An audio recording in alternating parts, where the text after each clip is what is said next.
Now, the Sussexes have been on a relentless charm offensive in America, embracing all the woke mumbo-jumbo that Hollywood has to offer. But in a rock-bottom moment, the X-rated US satire South Park has teased an episode fittingly named World Privacy Tour, Dumb Prince and His Stupid Wife. So with the PR campaign not exactly going to plan, the couple are on the lookout for the next money-making scheme. And it's now been uncovered that they're working with one of Hollywood's top venture capitalists, Adam Lilleen, who specialises in introducing celebs to business startups. According to Page Six, Lilleen first met the Sussexes through the chat show host and one of his other clients, Ellen DeGeneres. And in an unconfirmed rumour, Meghan Markle is also alleged to have met with Gordon Getty, the American billionaire and son of oil tycoon J. Paul Getty. Well, I'm delighted to be joined now by Meghan Markle's biographer, Tom Bowers. So, Tom, you look at that South Park clip, the Sussexes have become exactly what they never wanted. They're now a punchline in America, even amongst the liberal American media. But it hasn't stopped their money-making drive, which actually seems to be ratcheting up a notch. What's going on? Well, I think their priority is earning money. But the veneer is always charity. They pretend always that they are philanthropists. They're eager to hand out cash to people who need it. But it's very noticeable that when Harry said he was going to give a large chunk of his advance on his sensational book to charity, it's now just a little bit, and he hasn't quantified it. So I think they're keeping the money, but parading themselves as philanthropists and people who are anxious to help the downtrodden. But, of course, the one most important downtrodden are they themselves. Because the most cynical thing about these business advisors, who they seem to have signed up with, is that their whole raison d'etre is to say, we're going to make you look like you're charitable, but actually we're going to make you very rich at the same time. It's deeply cynical, Tom. Well, it's cynical, as was the whole departure from Britain, and is the whole of this, the Netflix series and the book, I'm the Victim, when in fact they're the aggressors. And, you know, in truth, what we're seeing is an extraordinary marketing campaign by Meghan, whose number one interest is herself, and the second interest is money. And the question is, how will she make a lot of money in a short period of time in the end to make sure she doesn't need always to parade herself as the victim of the royal family? She's always looking for other business opportunities. And what's interesting is the people she goes to.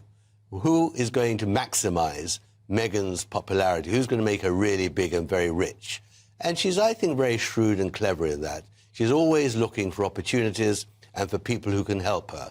Now, Harry undoubtedly was one step, but will she keep Harry for long? Perhaps Harry will become redundant to her ambitions in the near future. Who knows?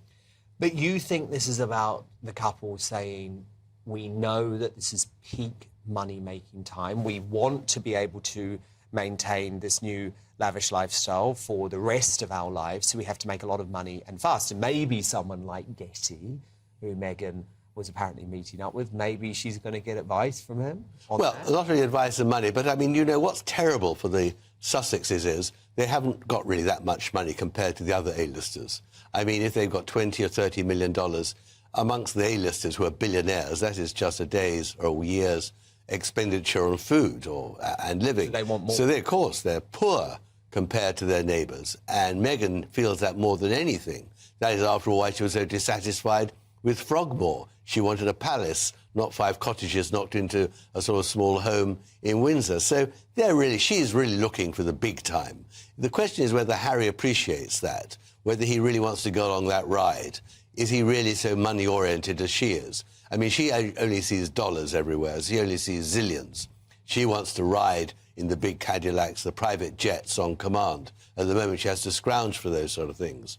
So and she's on a treadmill which is fast. She wants to get there faster than tomorrow. We still haven't seen her, Tom. Is that part of the strategy? Of course, the mystery is there. That's the great thing. And she's pretty clever. She really is. She's making herself scarce while she puts the next huge expose, the next theatre opportunity together, and then she will unveil herself. I know, look, I want to move on to another big story, Tom. BBC Chairman Richard Sharp continues to be scrutinised over the extent of his involvement in securing Boris Johnson an £800,000 loan. And during BBC Snooze Night yesterday, establishment broadcaster Jonathan Dimbleby said that Sharp and not its army of left-wing journalists had damaged the BB's reputation as an impartial broadcaster. Watch. No doubt he's an honourable man, incidentally. No doubt, I have no reason to doubt that. That what he should do honourably is to fall on his sword and say, in the interests of the BBC, which I care about, I don't want this to go on and on and on. I shall stand aside. So, look, the BBC journalists obviously don't like Richard Sharp because he's a Tory, but you have doubts about whether Sharp should actually remain in his role. Oh, look, I worked for the BBC for 26 years. It was in my veins. It was the most wonderful organisation to work for. Richard Sharp's time at the BBC is limited. It's not if, but when he goes. He was a rotten appointment, and looking back over past chairmen, there have been a succession of rotten appointments. He's not the first banker who's had to go. Gavin Davis, who was the Labour appointment, was forced to resign because he was no good. And there have been others too, like Richard Clementi and others, and Chris Patten, the Tory, was a dreadful chairman. It's a very difficult job, and Richard Sharp was a rotten appointment from the outset. He's a banker who hates journalists, who doesn't understand broadcasting, who thought he could impose his will and impartiality and all the rest, and actually restore some sort of equilibrium and get more right-wing views. But he doesn't understand the medium. He was a rotten appointment. He's the wrong sort of man. And the sooner he goes, the better. And to be totally true about this and candid, he was Boris's appointment, and Boris formally had wanted Charles Moore, who had been a bad appointment too, and he was doing Sharp a favour because Sharp wanted a public role. But he didn't know what he was getting into. And what really exposed him was this investigation into the lies that Martin Bashir told on behalf of Panorama to get that famous interview with Diana. When Richard Sharp appeared before the parliamentary committee answering for the BBC's shameful cover-up and lies, over 25 years, and more importantly, the last couple of years, he completely failed to convince the committee or the BBC staff.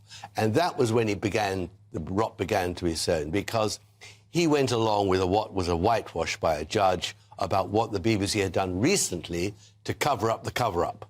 Because he didn't understand, because he's not political enough, because he has the banker's arrogance, and therefore he's got to go.